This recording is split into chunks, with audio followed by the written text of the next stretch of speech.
వెంకటేష్ మరొకసారి విజయవంతమైన దర్శకుడు అనిల్ రావిపూడితో కలిసి సంక్రాంతికి వస్తున్నాం అనే సినిమాని చేస్తున్న సంగతి తెలిసిందే. ఈ చిత్రంలో మీనాక్షి చౌదరి మరియు ఐశ్వర్య రాజేష్ కథానాయకులుగా నటించారు.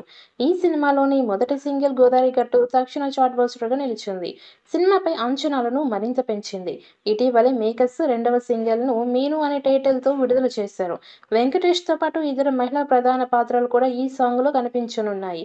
ఇక ప్రణవి ఆచార్యతో పాట పాడిన భీమ్స్ సిసోరియో ఈ సాంగ్‌ని స్వరపరిచారు. ఈ పాట మీనాక్షి చౌదరి గురించి, ఆమె ఆకర్షణ మరియు స్వభావాన్ని హైలైట్ చేస్తుంది.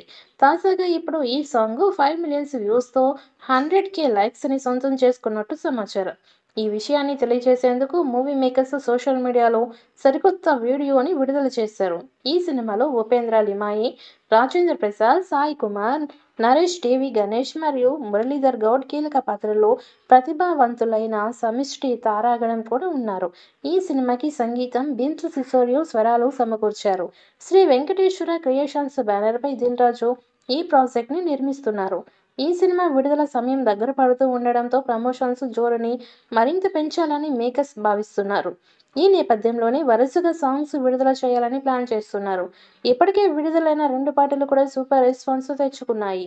ఇప్పుడు మూడో పాట విడుదల కాబోతున్నట్లుగా సమాచారం. ఈ మేరకే ఈ మూడో పాటను కూడా విడుదల చేయడానికి సన్నాహాలు చేస్తున్నారు. ఇది మాస్ సాంగ్ అని తెలుస్తోంది. ఈ సాంగ్ పనులు మొత్తం పూర్తయిందట.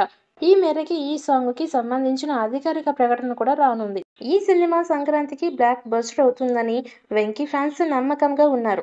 ఇప్పటికే ఈ సినిమా నుంచి వచ్చిన ప్రతి కంటెంట్ ఆకట్టుకుంది. పోస్టర్స్, సాంగ్స్ కూడా అభిమానులను ఆకట్టుకున్నాయి. ఇక వెంకటేష్, అనిల్ రావిపూడి కాంబోలో కూడా సూపర్ హిట్ కాంబినేషన్. వీరిద్దరి కాంబినేషన్‌లో ఇప్పటికే 2 సినిమాలు వచ్చాయి.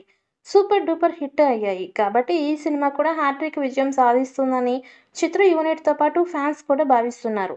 చాలా కాలం తర్వాత వెంకటేష్ ఫ్యామిలీ సినిమాతో సంక్రాంతికి ప్రేక్షకుల ముందుకి రాబోతున్నాడు. మరి ఈ సినిమా ఆయనకు ఎలాంటి సక్సెస్ ఇస్తుందో చూడాలి.